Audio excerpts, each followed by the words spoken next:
It all began with a guest room.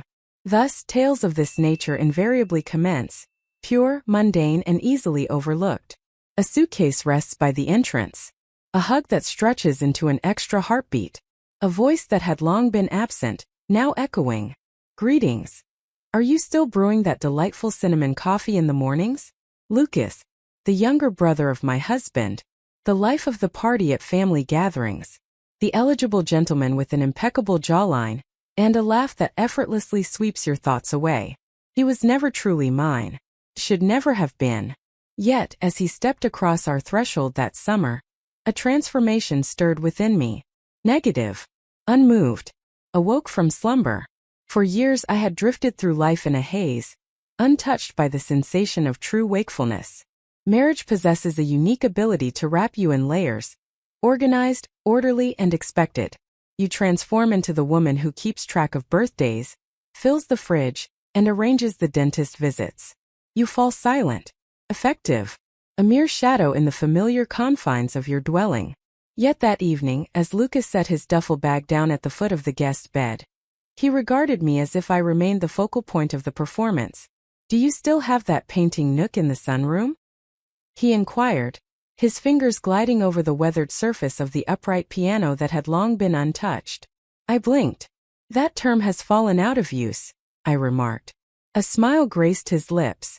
Indeed, it lingers in my memory. You once remarked that the room enhanced the vibrancy of colors. Nearly 10 years had passed since his last visit. He had relocated to Chicago. I constructed a semblance of existence that I was only familiar with through occasional holiday updates.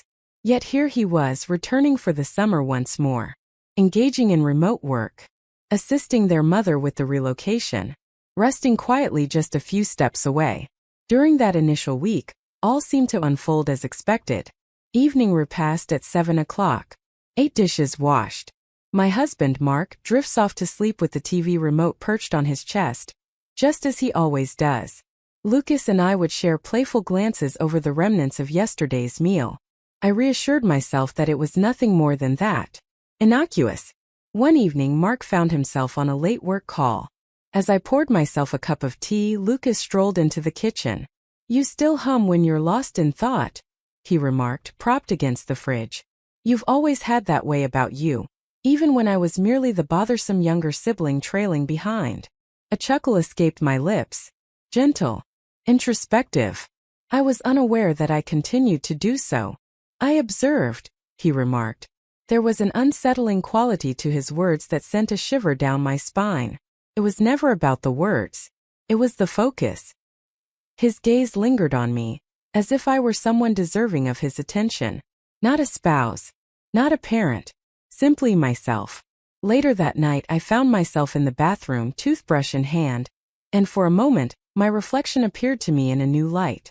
Not any younger, not more beautiful, merely conscious of the curve of my neck, the manner in which my robe draped elegantly from one shoulder. My eyes appeared a touch more alert than they typically do. As dawn broke, I brewed a fragrant cup of cinnamon coffee. I chose not to inquire further. It wasn't merely that Lucas took up residence in our home. It was the way he observed the world around him. As I consistently found myself glancing at the oven light twice, even in moments when it remained unlit, or how I would press my thumb against my ring finger in moments of anxiety. Little details. Matters my husband had not brought up in ages, if at all. As dusk settled, we found ourselves facing one another at the kitchen island. My son was on the upper floor. Mark found himself once again immersed in a late-night call. Lucas cradled a glass of red wine as if it carried a weight of significance. Do you still paint? He inquired, gesturing toward the hallway that opened to the sunroom.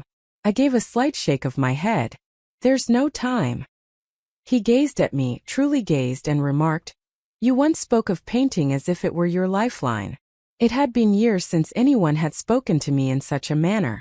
Not due to a lack of concern from my husband, yet perhaps he ceased to inquire.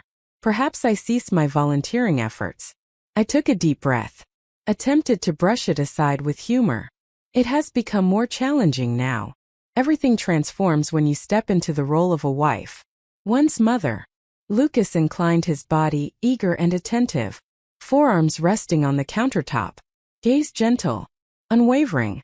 And who do you become in the shadows, when the world is blind to your presence? I remained silent. I was unaware. That weekend, Mark embarked on a 2-day work trip, a conference taking place in Denver. He pressed his lips to my cheek in farewell as he always did, courteous, rehearsed, and only partially there. Lucas lingered, expressing his willingness to mend the shattered garden fence. He mentioned that he appreciated the tranquility of this place. I did as well. That evening, once my son had drifted off to sleep, I discovered Lucas in the kitchen barefoot, crafting a grilled cheese sandwich at the late hour of 10 p.m. He extended half to me. I agreed. We lingered in quietude, masticating, attuned to the gentle hum of the refrigerator. He then inquired, "What were your aspirations before everything changed?" It was not imposing. It lacked any hint of flirtation. It was even more troubling, it was authentic. And that filled me with a fear unlike any other. I shared with him the story of the art scholarship I chose to decline, the story of my near relocation to New York. Once, I envisioned myself leading workshops in bright, sun-drenched studios. He listened as if every word held great significance, as if every neglected fragment of my being held significance. At one moment I lifted my eyes and met his gaze, unwavering, serene, and oddly comforting in a manner that felt perilously effortless. "I believe you're still present within," he remarked. "Who is it?" "The girl who once wielded a brush. The woman who once laughed with every fiber of her being. She remains here. She has simply been waiting." It was overwhelming, uncomfortably near. I rose to my feet, feigning the act of washing my plate, feigning that my heart wasn't pounding fiercely enough to rouse the entire household. He chose not to follow, did not exert pressure. As I stepped out of the kitchen, his whisper reached my ears, just audible enough for me to grasp the words. "You need not fade away simply because others have grown accustomed to your silence." That night slumber eluded me. I reclined next to the vacant space where my husband once lay, grasping a pillow that had lost his scent, pondering over questions that seemed to tether me to hope, and the gentleman down the corridor who was inquiring of them. When it occurred for the first time, it was insignificant. Or perhaps, that's the narrative I crafted for my own solace. The backyard was our setting. Lucas diligently worked on mending the shattered garden fence, just as he had vowed to do. I approached him with a glass of lemonade in hand, dressed in a worn white t-shirt that clung just a bit too tightly in the sweltering summer heat. I extended the glass to him. Our fingers grazed against one another. It was a fleeting moment, just a fleeting moment. Yet neither of us chose to retreat. He cast his gaze upon me, and I returned the glance. And in an instant the yard seemed to shrink, as if the very walls had drawn in closer around us, as if the universe had paused, granting me a fleeting moment to decide on a path I could never undo. I chuckled with an exuberance that perhaps was a touch too pronounced, retreated a bit too hastily, uttered a remark easily dismissed such as, "It's hot out here." He simply smiled, the sort of smile that understood precisely what I was fleeing from, and precisely where I would find myself in the end. That evening we settled in to enjoy a film. My son ascended the stairs at an early hour. The house descended into a silence so profound that the sound of your own heartbeat echoed in your ears. Lucas reclined at the distant edge of the couch, considerate, yet, as if he wished to preserve the tranquility of the moment. But then I remarked, "You're welcome to sit closer if you'd like." And he indeed did. The details of the plot escape my memory. It was merely that my knee brushed against his in the midst of it all, and this time, neither of us stirred. His pinky lingered on my thigh for a moment that felt like an eternity. The warmth surged through my chest. And then he uttered a phrase that dismantled the last remnants of the rules I had been clinging to. "You are no longer required to face this journey by yourself." It was not an invitation. It was a beacon of hope. A phrase that unearthed a fragment of my being, a part one had long ceased to heed. My gaze fell upon him. He gazed at me as if this moment had been anticipated since the very day he first stepped into our lives.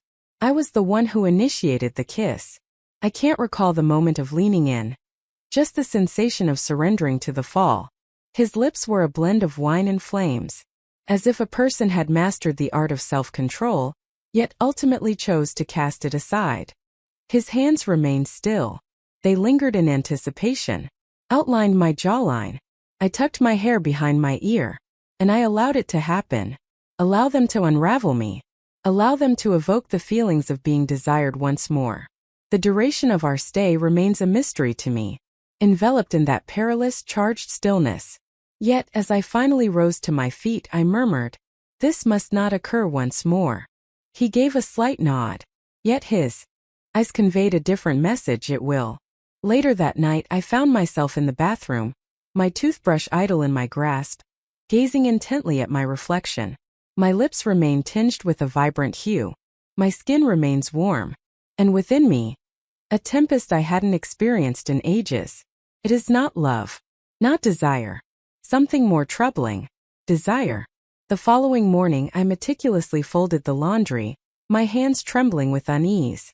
One of Lucas's t-shirts retained the fragrance of cedarwood and the essence of summer. I grasped it for far too long, pressed it against my cheek like a timid soul. A woman who had firmly decided yet sought a pretext to feign uncertainty. I reassured myself that it was merely a single kiss, that it might remain hidden away. It might vanish amidst the mundane, cloaked in civility and pretense. Yet, each time I walked by the guest room, my breath hitched in my throat. In those fleeting moments when our gazes intertwined, an unspoken understanding passed between us. Once more, it unfolded 3 nights later. The rain fell steadily from the sky. Once more. The sort of rain that gently taps on the windows, as if pleading for entry. The kitchen was our setting. The hour had grown late. He was brewing a pot of tea. I found myself feigning engagement with the pages before me. Then he uttered it, gentle, scarcely rising above a murmur. "I haven't touched anyone since that night." I chose not to respond. There was no necessity. He advanced a step nearer. Then yet another. And when he finally stood before me, I had long ceased the charade of inhaling. This time he refrained from asking, without a moment's pause. His lips sought mine as if they were reacquainting themselves with a familiar route, as if they had lingered far too long. This moment transcended a mere kiss. It encompassed all that one could desire. The soft thud of my sweater meeting the floor echoed in the quiet room. The soft hum of the dishwasher plays in the background. The manner in which he uttered my name, not as if seeking an answer, but as if invoking a sacred vow. Silence enveloped us as the conclusion settled in. He pressed his forehead to mine, and I shut my eyes as if pleading with the universe to spare me from its wrath. That night I lay in my bed next to my husband, who, as was his custom, turned away in his slumber. I gazed up at the ceiling, attempting to tally the stars hidden from my view. The following morning, I observed Lucas from my seat at the breakfast table. His jaw was taut. His knuckles whitened as they gripped the coffee cup. My son spoke about school. My husband perused his phone. And Lucas raised his gaze to meet mine and silently formed the words, "Are you okay?" I gave a slight nod. Deceived. What other course of action was available to me? That afternoon, I unveiled a fresh canvas. After a long hiatus, I finally picked up a brush and created a piece of art. It was a mystery to me. Yet my hands stirred as if they recalled the sensation of truly living. As Lucas moved past me, silence enveloped the moment. Lost to me. The only sound that reached my ears was the delicate clink of my fork against the plate. The motion of Lucas's throat as he swallowed. The symphony of shattering softly, elegantly, unseen. Following the conclusion of dessert, Lucas rose to his feet. He mentioned that he needed to leave. Morning departure. A hectic week looms on the horizon. He embraced each person warmly. Even I. Yet it lacked the warmth of a hug. It was a farewell. His lips grazed my cheek, deliberate, lingering and anything but casual. Too gentle to lack significance. He leaned closer, his voice a soft murmur that brushed against my ear, just audible enough for me to grasp his words. "You were always seen." After that he departed. An hour later I ascended the stairs, disrobed in the shadows, reclined next to my husband. He remained facing away from me. He simply never did. The following morning I stepped into the sunroom. The light was gentle, reminiscent of the days when I would immerse myself in painting. And for a fleeting instant, just one sharp, unforgiving instant, I longed to return. Not for Lucas. For my own reflection. For there are moments when a betrayal does not shatter the bonds of matrimony. It merely reveals the fragment of you that has already perished within it. I kept it to myself, never sharing a word with anyone. Not a chance. Yet each time I find myself at that table, sandwiched between the husband I chose and the one who truly recognized me, I understand that the truth lies beyond him. It's the essence of my being, the moment someone dared to inquire if I still existed within.